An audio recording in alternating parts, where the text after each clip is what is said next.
வணக்கம் ஜெகன். இன்னைக்கு நம்ம சேனல்ல அமெரிக்காவுடைய ஒரு உளவமைப்பான சிஏஏ பத்தி ஒரு மிக முக்கியமான அப்டேட் பார்க்க போறோம். சிஏஏ இதுவரைக்கும் தகர்க்க முடியாத ஒரு கோட்டையா இருந்தது சீனா. இப்போ அந்த இடத்துல ஒரு மிகப்பெரிய மாற்றம் வந்திருக்கு. சிஏஏ ஒரு வழியா பார்த்தீங்க அப்படின்னா சைனாக்குள்ள கடுமையாக ஊடுருவிருக்காங்க அப்படின்ற செய்தியை இப்போ அவங்க ஓப்பனாகவே சொல்லியிருக்காங்க. சிஏஏவுடைய ரீச்சு, அவங்களுடைய ஆப்ரேஷன்ஸ் இது எல்லாமே வந்து பிரமிக்கத்தக்க வகையாக இருக்கும். ஒரு நாட்டை எந்த அளவுக்கு அவங்க கொலாப்ஸ் பண்ணுவாங்க அப்படின்றதுக்கு சோவியத் ஒரு பெரும் எக்ஸாம்பிள். இப்போ சைனாவை நெருக்கக்கூடிய இந்த ப்ராஜெக்ட் என்ன அப்படின்றத டீட்டெயில் வீடியோவில் பார்ப்போம். முதல்ல இதோடைய பேஸ் எங்கே அப்படின்னு பார்த்தீங்கன்னா, சிஏஏவுடைய டைரக்டர் ஜான் ராட்லிஃப் அவர்கள் அமேசான் வெப் சர்வீசஸோட ஒரு டிசி சம்மிட்டில் பேசினார். அங்கே பேசும்போது பொதுமக்கள் அங்கே இருக்கக்கூடிய முக்கியமான அதிகாரிகள் இவங்கெல்லாம் சில முக்கியமான கொஸ்டின்ஸ் வந்து ரைஸ் பண்ணாங்க. அதில் என்ன அப்படின்னு பார்த்தீங்கன்னா, இப்போ இருக்கக்கூடிய காலகட்டத்தில் ஹியூமன் இன்டெலிஜென்ஸ், மனித உளவாளிகள் தேவையா அப்படின்ற கேள்வியை முன்னுக்கு வைக்கிறாங்க. அதுக்கு அவர் என்ன பதில் சொல்கிறாருன்னு பார்த்தீங்கன்னா, ஏஐ தொழில்நுட்பம்னு எக்கச்சக்கமாக வந்தாலும் மனித உளவாளிகளை ரீப்ளேஸே பண்ண முடியாது. ஒரு உளவமைப்புக்கு, ஸ்பை ஏஜென்சிக்கு இந்த ஹியூமன் அசெட் அப்படின்றது ரொம்ப ரொம்ப தேவை. ஹியூமன் இன்டெலிஜென்ட் அப்படின்றது ரொம்ப தேவை. ஆனால் அவங்கள நாங்கள் ஏஐ தொழில்நுட்பம் பயன்படுத்தி அவங்களுடைய ஸ்கில்ஸை அப்கிரேட் பண்ணுறோம் அப்படின்னு சொல்லிட்டு, அதே மாதிரி அவங்கள ஒரு டேட்டா ஷெப்பர்டாக மாற்றுறோம், டேட்டா ட்ரிவனாக மாற்றுறோம் அப்படின்றதும், ஒரு ட்ரோன் டாஸ்கிங்காக இருக்கட்டும், இல்லை ஒரு ஏஐ ஜென்ரேட்டட் டீலாக இருக்கட்டும், இதெல்லாம் அவங்க வந்து புதுசாக பண்ணுறாங்க அப்படின்ற பாயிண்ட்டை வைக்கிறாரு. ரெண்டாவது, முக்கியமான சில உளவாளிகளுக்கே தேவையான ஸ்கில் செட்டை ஏஐ எந்த காலத்தையும் ரீப்ளேஸ் பண்ண முடியாது. அதாவது யாரையா ஒருத்தரை வந்து பேச வைக்கிறது, அவங்ககிட்ட கனிவாக பேசுறது, இல்லை ஒரு அதிகாரத்துறையில பேசுறது, இல்லை ஒரு மாரல் ஜட்ஜ்மெண்ட் பண்ணுறது, இல்லை வேற ஒரு சித்தாந்தத்தில் இருக்கக்கூடிய வேற ஒரு நாட்டை இருக்கக்கூடிய ஒரு ஆளை உங்களோட உளவாளியாக மாற்றுறது, இதுக்கு மனிதர்கள் கண்டிப்பாக தேவை. நம்ம ஜென்ரலாக இந்த உலக பாலிட்டிக்ஸை ரொம்ப க்ளோஸாக வாட்ச் பண்ணுவோம். பட் சில டைம் நம்மளை சுற்றி என்ன நடக்குன்றதை ஓவர்லுக் பண்ணிடுவோம். அப்படி நம்ம ஓவர்லுக் பண்ணாமல் கொஞ்சம் ஒத்து கவனிச்சுன்னா பல விஷயங்கள் வந்து நமக்கு நாமே சேஃப்கார்ட் பண்ணிக்க முடியும். எனக்கு தெரிஞ்ச வயது ஒருத்தர் 40 வயது திடீர்னு கொலாப்ஸ் ஆகுறாரு. ஹாஸ்பிட்டல் கூப்பிட்டு போகிறாங்க. ஒரு ஹார்ட் சர்ஜரி நடக்குது. கிட்டத்தட்ட 12 லட்சம் ரூபாய்க்கு பில் வருது. அவங்களுடைய மனைவி இதை ஈடுகட்ட தங்களுடைய நகையை விற்று ஹாஸ்பிட்டல் பில் கட்ட வேண்டிய சூழ்நிலை அப்படின்றது வருது. இமேஜின் இப்போ இந்த பில் வந்து 40, 50, 60 லட்சம் வந்திருந்தா என்ன நடக்கும்னு சொல்லிட்டு. ஏன்னா யாருமே அவ்வளோ கேஷை நம்ம ரெடியாக வீட்டில் வச்சிருக்க மாட்டோம். இதனால தான் ஹெல்த் இன்சூரன்ஸ் அப்படின்றது இப்போ மிக மிக அவசியம். 5 லட்சம் ரூபாய் ஹெல்த் இன்சூரன்ஸ் கவர்லாம் இன்னைக்கு பத்தவே பத்தாது. நமக்கு மினிமம் இன்னைக்கு தேதிக்கு பார்த்தீங்கன்னா 25 லட்சத்துலேருந்து 30 லட்சத்துக்கான கவர் தேவை. சில பிளான்ஸில் அன்லிமிட்டடான கவர், 100 கோடியை செலவானாலும் கவர் பண்ணுற அளவுக்கான இன்சூரன்ஸ் பாலிசிஸ் இன்னைக்கு அவைலபிளாக இருக்குது. இந்த மாதிரியான பிளான்ஸ்லாம் நம்ம டிஸ்கிரிப்ஷனில் இருக்கக்கூடிய லிங்க்ல கிளிக் பண்ணி பார்த்தீங்கன்னா நீங்கள் கண்டிப்பாக பார்க்கலாம். ஒரு மாதத்துக்கு 800 ரூபாலேருந்து 1000 ரூபாக்குள்ளே பார்த்தீங்கன்னா நல்ல நல்ல பிளான் ஸ்டார்ட் ஆகுது. உங்களுக்கான ப்ரீமியம் உங்களோட மெடிக்கல் ஹிஸ்ட்ரி, ஏஜை பொறுத்து கண்டிப்பாக மாறும். சீனியர் சிட்டிசன்ஸ், வயது மூத்தவர்களுக்கு ஏற்கனவே இருக்கக்கூடிய கண்டிஷன்ஸ், அதாவது பிபி, டயபெட்டிஸ் போன்ற கண்டிஷன்ஸையும் கவர் பண்ணி அதுவும் டே 1லேருந்து கவர் பண்ணக்கூடிய பிளான்ஸுமே அவைலபிளாக இருக்குது. இந்தியாவுடைய டாப் இன்சூரன்ஸ் கம்பெனிஸ்லேருந்து உங்களுக்கு தேவையான ஃபியூச்சர்ஸை கம்பேர் பண்ணி நீங்கள் ஈஸியாக வாங்கலாம். இந்த மாதிரி ஃபியூச்சர்ஸை தமிழ்லேயே தெளிவாக புரிஞ்சுக்கிட்டு, அதே மாதிரி 25% வரைக்குமான டிஸ்கவுண்ட்டோட இந்த இன்சூரன்ஸை நம்ம டிஸ்கிரிப்ஷனில் இருக்கக்கூடிய லிங்கை கிளிக் பண்ணி வாங்கலாம். டிலே பண்ணாதீங்க, இதை ஒரு முறை ட்ரை பண்ணுங்க. இப்போ இந்த AWS சம்மிட்ல, அமேசான் வெப் சர்வீஸோட சம்மிட்ல பேசும்பொழுது முக்கியமான சில விஷயத்த அவர் பேசுறாரு. முதல்ல வெனிசுலால அவங்களுக்கு கிடைத்த அந்த வெற்றி, இந்த வெனிசுலா ஆப்ரேஷன் அப்படின்றதும், அதே மாதிரி ஈரான்ல ஒரு F-15E சுட்டு வீழ்த்தப்பட்டுச்சு. ஈரான் அந்த அமெரிக்க பைலட்டை சிறைப்பிடிக்கணும்னு சொல்லி அவங்க ஒரு பக்கம் சேஸ் பண்ணிட்டு இருந்தாங்க. கிட்டத்தட்ட ஒரு ஹாலிவுட் மூவி ரேஞ்சுக்கு அந்த சேஸ் நடந்தது. பிஹைண்ட் எனிமி லைன்ஸ் அப்படின்ற ஒரு ஆங்கில படத்தை பார்த்தவங்களுக்கு நான் என்ன சொல்கிறேன் அப்படின்றது புரியும். ஒரு சுட்டு வீழ்த்தப்பட்ட ஒரு விமானத்தோட விமானி எப்படி தப்பிச்சு எனிமி டெரிட்டரியிலேருந்து தப்பிச்சு வெளியில் வராரு அப்படின்றத அந்த பிஹைண்ட் எனிமி லைன்ஸில் காமிச்சிருப்பாங்க. அப்படிப்பட்ட ஒரு சேஸில் கடைசியாக வந்து அவரை மீட் எடுத்தாங்க. அதற்கான வீடியோஸ்லாம் நம்ம டைமில் போட்டிருந்தோம். அதற்கு மிக மிக பேக் எண்டில் மிக முக்கிய பங்காற்றியது யார் அப்படின்னு பார்த்தீங்கன்னா சிஐஏ. சிஐஏக்கு இருக்கக்கூடிய உளவு அமைப்பு, அதாவது ஈரானுக்குள்ள இருக்கக்கூடிய உளவு அமைப்பு, அவங்க கொடுக்கக்கூடிய இன்ஃபர்மேஷன் பேரில் தான் கிட்டத்தட்ட நெக் டு நெக் அந்த பைலட்டை சிறைபிடிக்கக்கூடிய சில ஒரு மணித்துளிகள் முன்னாடி அவரை மீட் எடுத்து கொண்டு போனாங்க. இன்ஃபேக்ட் இப்போயுமே ஒரு அன்கன்ஃபார்ம் நியூஸ் இருக்கு, அமெரிக்க படைகளும் ஈரான் படைகளும் நேருக்கு நேர் மோதினாங்கன்ட்டு. பட் அதுக்கு ஒரு காலத்துக்கு பிறகு அது சிஏ டீக்ளாசிஃபை பண்ணும்போது தான் ஆக்சுவலாக என்ன நடந்துட்டு தெரிய வரும். அதே மாதிரி ஈரான் ரிசர்ச்சை பற்றி பேசும்போது டெக்னாலஜி எனேபிள்டு ரிசர்ச் அப்படின்ற வார்த்தையை வந்து அவர் பயன்படுத்தியிருக்கிறார். அதே மாதிரி ஒரு பிக் பிக்சர் அப்படின்ற போது the nation that best harnesses the power of technology will determine the global future அப்படின்றதையும் சொல்றாரு. இன்னைக்கு உலகத்தோடைய குளோபல் ஃபியூச்சர், வருங்காலத்தை யார் தொழில்நுட்பத்தை கையில் வச்சிருக்காங்களோ அவங்க தான் ஜெயிக்க முடியும் அப்படின்றதையும், அதே மாதிரி ஏஐ அப்படின்ற டொமைன்ல சிஏஏ மிகப்பெரிய லெவல்ல இந்த இடத்துல வரணும் அப்படின்றதையும் சொல்லியிருக்காரு. ரெண்டாவது வெனிசுலால நடந்த ஆப்ரேஷன். ஓகே, இப்போ கோர் சப்ஜெக்ட் சைனாக்கு வருவோம். இப்போ இந்த சிஏஏடைய மாற்றம் எப்படி இருக்கு அப்படின்னு பார்த்தீங்கன்னா, கடந்த 6 மாதத்துல மட்டும் 400 தொழில்நுட்ப கான்ட்ராக்ட்ஸ் அவங்க போட்டிருக்காங்க.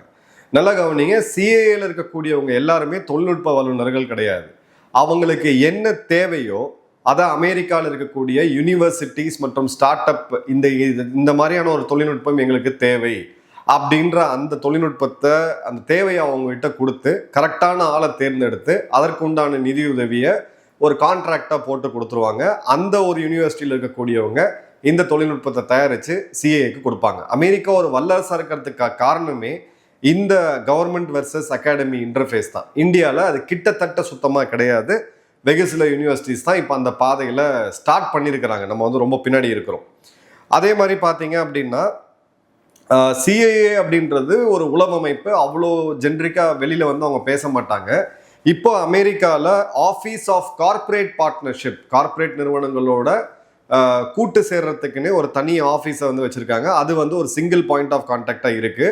இப்போ அமேசான் வெப் சர்வீசஸ், நல்லா கவனிங்க, உங்களோட நிறுவனத்தில் நீங்கள் ஒரு கிளவுட் ஸ்பேஸை யூஸ் பண்ணுறீங்க அப்படின்னா இன்னைக்கு 2 நிறுவனங்கள் இருக்குது. ஒன்று மைக்ரோசாஃப்ட், இன்னொன்று அமேசான் வெப் சர்வீஸ். இந்த அமெரிக்கான் வெப் சர்வீஸோடைய இது என்னன்னு பார்த்தீங்கன்னா, $1 பில்லியன் கான்ட்ராக்டை சிஏஏ கூட போட்டிருக்காங்க. கிளவுட் மைக்ரேஷன் இன்சென்டிவ் ஃபண்ட் அப்படின்றது. உலகம் முழுக்க இருக்கக்கூடிய சிஏஏ உளவாளிகள் இப்போ அமேசான் வெப் சர்வீசஸோட ஒரு கிளவுட் கம்யூனிகேஷன் மூலியமா கம்யூனிகேட் பண்ணுவாங்க அப்படின்றத பார்க்குறோம். இப்போ சைனாவை பற்றி ராட்லிஃப் சொல்லியிருக்கிறது என்ன அப்படின்னு பார்த்தீங்கன்னா, 2025-26 இந்த வருடத்தை best year for CAA, China collection doubles அப்படின்ற வார்த்தையை பயன்படுத்தியிருக்காரு. ஸோ சைனா உள்ள இருக்கக்கூடிய உளவாளிகள், சைனாவுக்கு எதிராக வேலை பார்க்கக்கூடிய ஆட்களை கிட்டத்தட்ட அவங்க ரெட்டிப்பா 2 மடங்கு இப்போ ரெக்ரூட் பண்ணியிருக்காங்க அப்படின்றத பார்க்குறோம். போன வருடம் இதை பற்றி நம்ம சொல்லியிருந்தோம். எக்ஸ்தலத்தில் ஒரு மேண்ட்ரின்ல ஒரு பதிவை போடுறாங்க. சைனாவில் இருக்கக்கூடியவங்க உங்கள் நாட்டுக்கு எதிராக, அதாவது உங்கள் நாட்டு உங்களை வந்து வஞ்சிக்குது, உங்களுக்கு மக்களுக்கு எதிரான கொடுமைகள், இந்த மாதிரி விஷயங்கள், உங்களுடைய ரகசியங்களை நீங்கள் எங்கிட்ட சொல்லணும் அப்படின்னா நீங்கள் சேஃபாக இந்த ஒரு நம்பர்லையோ இல்லை இந்த ஒரு இடத்துலையோ கொடுக்கலாம் அப்படின்னு சொல்லி ஒரு மேண்டரின்ல ஒரு வீடியோ வெளியிட்டு இருந்தாங்க. அந்த வீடியோ பெருமளவுக்கு வைரல் ஆச்சு. பட் சைனா அவங்களுடைய சொந்த சோஷியல் மீடியா ஆப்ஸ் வச்சுருக்காங்க. அவங்க வந்து இந்த டிஜிட்டல் காலனிசம்னு சொல்லி இப்போ இந்தியாவில் நம்ம பயன்படுத்திட்டு இருக்கக்கூடிய எல்லா மீடியமுமே, நம்ம பேசக்கூடிய எல்லா மீடியமுமே பார்த்தீங்க அப்படின்னா அமெரிக்காவுடைய தொழில்நுட்பம். அதையும் மீறி சைனாவுடைய வைபோ போன்ற பிளாட்ஃபார்ம்ஸில், அவங்களுடைய ஸ்னாப்சாட், டிக்டாக் போன்ற பிளாட்ஃபார்ம்ஸில் இந்த சிஏஏவுடைய வீடியோ அப்படின்றது பரவலாக போச்சு. இது ஓப்பன் ரெக்ரூட்மெண்ட்டா அப்படின்னு கேட்டிங்கன்னா கிடையாது. இது ஒரு சைக்காலஜிக்கல் ஆப்ரேஷன். சைனாக்கு அவங்க சைக்காலஜிக்கலாக ப்ளே பண்ணுறாங்க. எந்த ஒரு அமைப்பும் இவ்வளோ அடிமுட்டாள்தனமாக போய் ஓப்பனாக பப்ளிஷ் பண்ணி இங்கே வாங்க உளவு தகவலை எங்கிட்ட கொடுங்க, உளவாளியாக மாறுங்கன்னு சொல்ல மாட்டாங்க. இது ஒரு சைக்காலஜிக்கல் ஆப்ரேஷன். அதுக்கு பின்னாடி நிறைய ஒரு ஆப்ரேஷன்ஸ் அவங்க வந்து முன்னெடுத்திருக்காங்க. 2023 ஏஐ ஹியூமன் பார்ட்னர்ஷிப், இனிமேல் வரக்கூடிய டைமில் நாங்கள் எங்கள் உளவாளிகளை வந்து ரீப்ளேஸ் பண்ண மாட்டோம். எத்தனை சிஏ ஏஜென்ட்ஸ் இருக்காங்களோ அவங்க அப்படியே இருப்பாங்க. ஆனால் எல்லாருமே வந்து ஏஐ தொழில்நுட்பத்தில் தேர்ந்தவர்களாக இருப்பாங்க. இந்த ஹியூமன் மிஷின் பார்ட்னர்ஷிப்பை நாங்கள் கொண்டு வரோம் அப்படின்னு சொல்லியிருந்தாங்க. 2026 சீனா உள்ள இருக்கக்கூடிய சிஏவுடைய உளவாளிகள் டபுள் மடங்கு ஆகியிருக்காங்க அப்படின்ற செய்தியை ஓப்பனாக சொல்றாரு. இப்போ இந்த இடத்துல சைனீஸ் கலெக்ஷன் டபுள்ஸ் அப்படின்றதுல 2 பொருள் இருக்கு. ஒன்று, அவங்களுடைய உளவாளிகள் இரட்டிப்பு மடங்கு ஆகியிருக்காங்க. 2வது, சைனாவை பற்றியான சில முக்கியமான ரகசியங்கள், குறிப்பாக பாதுகாப்பு, இராணுவம் சொந்தப்பட்ட ரகசியங்கள் அவங்களுக்கு 2 மடங்கு கிடைச்சிருக்கு அப்படின்றத பார்க்கணும். இப்போ சைனா இதை ஓப்பனாக ஒத்துக்குமா? ஒத்துக்காது. சிஏ இதை பற்றி ஓப்பனாக ரெக்கார்ட் கொடுப்பாங்களா? கண்டிப்பாக கொடுக்க மாட்டாங்க. பட் ஒரு செய்தியை நம்ம வந்து கோரிலேட் பண்ணி பார்க்கலாம். கனெக்டிங் த டாட்ஸ் பிரின்சிபல் நம்ம சொல்லுவோம். சைனாவில் இப்போ சமீபமாக இதை பற்றி நம்ம 2 வீடியோஸ் ஏற்கனவே போட்டிருக்கோம். ஒரு 46 உயர் லெவலில் இருக்கக்கூடிய இராணுவ அதிகாரிகள், ஜெனரல் லெவலில் இருக்கக்கூடியவங்க, அப்புறம் அவங்களுடைய கோர் அமைப்பான சென்ட்ரல் மிலிட்டரி கமிஷன் சிஎம்சி, இந்த மிலிட்ரி கமிஷன்ல 6 பேர் தான் இருக்காங்க. இந்த 6 பேர் தான் சீன ராணுவம் என்ன செய்யும், போர் தொடங்கலாமா வேணாமான்ற முடிவில் எடுக்கக்கூடிய ஒரு பவர்ஃபுல்லான அமைப்பு. இந்த அமைப்புல ஷி ஜின்பிங்க்கு நெக்ஸ்ட் லெவல்ல இருந்த மிக முக்கியமான ஒரு கம்யூனிஸ்ட் லீடர், ஒரு ராணுவ தளபதி, முன்னாள் பாதுகாப்புத்துறை அமைச்சராக இருந்த ஒருத்தரை சடனா தூக்கி எறிஞ்சாங்க கரப்ஷன் சார்ஜ் மற்றும் எஸ்பியானேஜ் சார்ஜ்ல. எஸ்பியானேஜ் அப்படின்றது தேச துரோக குற்றம். அப்ப யாருக்கு எதிராக என்ன இவங்க வந்து வித்தாங்க, எடுத்து வித்தாங்க, என்ன மாதிரியான இதை வித்தாங்கன்றது தெரியல. ரெண்டாவது, அவங்களுடைய பேலஸ்டிக் ரக ஏவுகணைகள், கண்டம் விட்டு கண்டம் பாயும் அணு ஆயுதத்தை எடுத்து செல்லக்கூடிய DF-21 ரக ஏவுகணைகள், அதோடைய மிசைல் கேனிஸ்டர், அந்த டியூப் இருக்கும் பார்த்துருப்பீங்க, அதுல எரிபொருளுக்கு பதிலாக தண்ணீர் இருந்ததா சொல்லி ஒரு ஸ்கேம் உருவாகி அதுல பிறகு இவங்களோட ரொம்ப ட்ரஸ்டட் ராக்கெட் ஃபோர்ஸோட கமாண்டர் வந்து தூக்கப்பட்டதை பார்த்தோம். ஸோ ஏதோ சைனாக்குள்ள நல்லா புகஞ்சுக்கிட்டு இருக்குன்றதை மட்டும் மறுக்கவே முடியாது.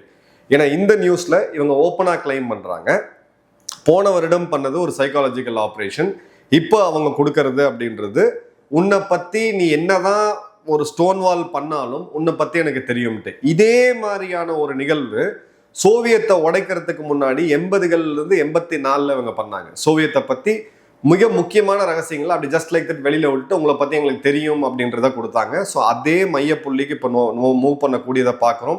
சைனா இதை எப்படி ஹேண்டில் பண்றாங்கன்றத ரொம்ப உன்னிப்பாக கவனிக்கணும். ஏன்னா சைனா ஒரு ஸ்டோன் வால்டு கண்ட்ரி, ஒரு சுவர் தனக்குள்ள வச்சிருக்கக்கூடிய, ஒரு சுத்தி வச்சிருக்கக்கூடிய கண்ட்ரி. அங்கேயே இவங்க ஈஸியாக இன்ஃபில்ட்ரேட் பண்ணாங்கன்னா இந்தியா போன்ற ஜனநாயக நாடுகளில் நம்ம யோசிக்கவே வேண்டாம் எந்த அளவுக்கு இவங்க இன்ஃபில்ட்ரேட் பண்ணியிருப்பாங்க அப்படின்ட்டு. இப்போ ராட்லிஃபோட ஸ்பீச்சில் நம்ம பார்க்கும் பொழுது சிஐஏ இப்போ வேற டைரக்ஷன் எடுக்கிறாங்க. நான் ஏற்கனவே சொன்ன மாதிரி 400 தொழில்நுட்ப கான்ட்ராக்ட்ஸ் அவங்க போட்டிருக்காங்க. 6 மாதத்துக்குள்ள எந்த கான்ட்ராக்டா இருந்தாலும் ஃபைனலைஸ் பண்ணணும் அப்படின்னு சொல்லி. இப்போ உதாரணத்துக்கு இந்தியாவை எடுத்தீங்கன்னா 2019 இந்திய ராணுவத்துக்கு ஸ்னைப்பர் ரைஃபிள் வாங்கணும்னு சொல்லி ஒரு ப்ரொபோசல் கொடுத்தாங்க. அந்த ஸ்னைப்பர் ரைஃபிள் இப்போ வரைக்கும் வாங்கல, 7 வருடம் தாண்டியாச்சு, இன்னும் ட்ரையல் தான் போயிட்டு இருக்கு. நம்மளோட பியூரோக்ராட்டிக் ப்ராசஸ் அப்படின்றது இதுதான். அமெரிக்கால 24 மணி நேரமா இருந்துச்சு, மாதமா இருந்துச்சு, பிளஸ் ஒரு 9 மாதம் அப்படின்றது ஒரு செக்யூரிட்டி கூல் ஆஃப் பீரியட்னு சொல்லுவாங்க. ஸோ இந்த 33 மாசத்துல இருந்து 6 மாசமா கொண்டு வந்திருக்காங்க. ட்ரம்ப்பை நிச்சயமா இந்த இடத்துல பாராட்டியே ஆகணும். இப்போ நம்மளோட 5ஆம் தலைவர் போர்மானத்தோட கதையை நான் உங்களுக்கு ஷார்ட்டா சொல்றேன். இன்னைக்கு ஆரம்பிச்சு இனிமே இன்ஜின் தேடி அதற்கான ஏர் ஃப்ரேம் டிசைன்லாம் பண்ணி முடிக்கும் பொழுது 2037 அந்த விமானங்கள் பறக்க ஆரம்பிக்கும் போது 5ஆம் தலைமுறை போர் விமானமே அவுடேட் ஆயிரும்ன்ற அளவுக்கு நம்மளுடைய ப்ராசஸ் இருக்கு. ஸோ நம்மளுடைய மிகப்பெரிய கர்ஸ் நம்மளுடைய ப்ராசஸ் அப்படின்னு நான் எப்பயுமே சொல்லுவேன். மீண்டும் இதை வந்து நம்ம கிளியர் கட்டாக பார்க்கலாம். அதே மாதிரி பார்த்தீங்க அப்படின்னா ஓப்பன் சோர்ஸ் இன்டெலிஜென்ஸ் இன்னைக்கு மிகப்பெரிய லெவலில் எக்ஸ்ப்ளோர்ட் ஆயிருக்கு. டிக்டாக்ல என்ன ட்ரெண்டு, டார்க் வெப்ல என்ன போயிட்டு இருக்கு, சேட்டலைட் இமேஜரி, இந்த இடத்துல இது இவ்வளோ வால்யூமை வந்து மனிதர்களெல்லாம் ஹேண்டில் பண்ண முடியாது. இந்த இடத்துல ஏஐ அப்படின்றது தேவை. ஸோ ஏஐ அப்படின்றது NLP கூடவே வந்து பார்த்தீங்கன்னா கம்ப்யூட்டர் விஷன், அதுக்கப்புறம் வந்து கிராஃப் மெஷின் லேர்னிங், இது மூணுத்தையும் ஒன்று கிடைக்கும் போது லட்சக்கணக்கில் கொட்டி கிடக்கக்கூடிய அந்த டேட்டாவை எடுத்து அந்த ஒரு உளவாளிக்கும் உளவமைப்புக்கும் இது எப்படி ப்ராசஸ் பண்ணி கொடுக்கணும் அப்படின்றத பார்க்கலாம். அதே மாதிரி அவங்களோட ஓன் ஏஐ சிஸ்டம்ஸ்லேயே ரெட் டீமிங் பண்ணி அவங்களுக்கு எதிராக செயல்பட்டு எங்கெங்கெல்லாம் வந்து லூப் ஹோல்ஸ் இருக்கு அப்படின்றத பார்க்குறோம். அதே மாதிரி சைனா, ஈரான், ரஷ்யா, வடகொரியா, இந்த 4 இடத்துலையுமே ஹியூமன் இன்டெலிஜென்ஸ் உளவாளிகளை உருவாக்குறது இவங்களுக்கு வந்து ரொம்ப டஃப்பாக இருக்கு. ஏன்னா ஒரு பயோமெட்ரிக் பார்டர் இருக்கு, சிவியரான சர்வேலன்ஸ் இருக்கு, டிஜிட்டல் ஃபுட் பிரிண்ட்ஸ் அப்படின்றது ஹியூமன் இன்ட்டை வந்து ஒரு அந்த ரெக்ரூட்மெண்ட்டை ரொம்ப டஃப் பண்ணுது. ஏன்னா இன்னைக்கு இவங்க யார்கிட்ட சீனர்களோட தொடர்பு கொள்ளாங்க அப்படின்னா அவங்க மொத்த சிட்டிசன்ஸையுமே சீனா வந்து மாஸ் சர்வீலன்ஸ்ல வச்சிருக்கிறாங்க. ஸோ அந்த இடத்துல ஹியூமன்ஸ் இல்லாத போக முடியாத இடத்துல ஏஐயால போக முடியும். பட் ஒரு உளவாளிய தேசத்துக்கு எதிராக திருப்பக்கூடிய அந்த வேலையை இன்னைக்கும் ஒரு மனிதனால தான் பண்ண முடியும் அப்படின்றதுல ரொம்ப கிளியர் கட்டா அவங்க இருக்கிறாங்க. ஸோ ஹியூமன் இன்டெலிஜென்ஸ் அப்படின்றது இன்னைக்கும் இருக்க போது. அதே மாதிரி டிசிஷன் மேக்கிங்ல ஏஐ இன்னைக்கு பயன்படுத்தக்கூடியதை நம்ம பார்க்குறோம். ஈரான்ல அப்பாவி குழந்தைகள் மேல ஒரு குண்டு விழுந்துச்சு, அந்த ஸ்கூல் மேல 120 குழந்தைகள் கொல்லப்பட்டாங்க. அந்த டிசிஷனை மனிதர்கள் எடுக்கல, ஏஐ எடுத்ததா ஒரு சர்ச்சை வந்துச்சு. இந்த இடத்துல சிஏவுடைய முன்னாள் டைரக்டர் பில் பர்ன்ஸ் வந்து சொல்லியிருந்தாரு, ஹியூமன் இன்டெலிஜென்ஸ் மனித உளவாளிகளை ரீப்ளேஸே பண்ண முடியாது அப்படின்றதும், only people can decide which is the right way to go. மனிதர்கள் தான், ஏஐ வந்து மனிதனுக்கு வேலை செய்யணும், ஏஐ வந்து மனிதனை ரீப்ளேஸ் பண்ணக்கூடாது அப்படின்றதும் இருக்காங்க. ஸோ ஹியூமன் இன்டெலிஜென்ஸ் அவங்க சொல்றது 25% சைனாக்குள்ள அதிகரிச்சிருக்குது. ஃபாரின் இன்டெலிஜென்ஸ் கலெக்ஷன்ஸ் வந்து ஓவராலாக இன்க்ரீஸ் ஆயிருக்கு. சைனா பற்றி மட்டும் அவங்க எடுக்கக்கூடிய இன்ஃபர்மேஷன் அப்படின்றது டபுள் ஆகிருக்கு. அதே மாதிரி பார்த்தீங்க அப்படின்னா ஏஐ பயன்படுத்தி நாங்கள் ஃபியூச்சரில் என்ன பண்ணுவோம் அப்படின்றத அவங்க ஏற்கனவே நடைமுறைப்படுத்தி காமிச்சிட்டாங்க அப்படின்றதையும் பார்க்குறோம். ஏன்னா நம்ம தெளிவாக கவனிக்க வேண்டியது, நம்மளுடைய உளவு அமைப்புகளுடைய டேட்டா பற்றிலாம் நம்ம பெருசாக இதை பற்றி பேசணும்னு அவசியம் இல்லை. பட் அந்த தாட் ப்ராசஸ் இந்த வகையில் போகிறத நம்ம தெளிவாக பார்க்க முடியுது. இந்தியாவும் இதில் நிறையா பாடங்கள் கற்றுக்கணும். கண்டிப்பாக இன்டெலிஜென்ஸ் ஷேரிங் அப்படின்றது இந்தியாவும் அமெரிக்காவும் நிறையா பண்ணுவாங்க. இந்த டாப்பிக்கில் நம்ம நிறையா கற்றுக்கிட்டோம். பட் அதே சமயம் நம்ம ஹெல்த் கேர் சிஸ்டத்தை பற்றியும் புரிஞ்சுக்கணும். இன்றைக்கி இருக்கக்கூடிய மெடிக்கல் காஸ்ட் அப்படின்றது ஸ்கை ராக்கெட் ஆகிருக்கு. ஒரு நல்ல ஹாஸ்பிட்டலில் மெடிக்கல் ட்ரீட்மெண்ட் வேணும் அப்படின்னா அது ஹெல்த் இன்சூரன்ஸ் இல்லாமல் பண்ண முடியாத நிலைமைக்கு இன்றைக்கி போயிருக்கு. நம்மளுடைய நியர் அண்ட் டியர் ஒன்ஸை சரியாக நம்ம வந்து ஹெல்த் கேர் கொடுக்க முடியலையோ, இல்லை நம்மளுடைய ஹார்ட் அண்ட் சேவிங்ஸை ட்ரெயின் ஆகாமல் காப்பாற்றுறதுக்கு இந்த ஹெல்த் இன்சூரன்ஸ் அப்படின்றது மஸ்ட்டு. நம்மளோட டிஸ்கிரிப்ஷனில் இருக்கக்கூடிய லிங்கை கிளிக் பண்ணி எங்களுடைய ஹெல்த் இன்சூரன்ஸ் பிளானை சூஸ் பண்ணுங்கள், டிலே பண்ணாதீங்க.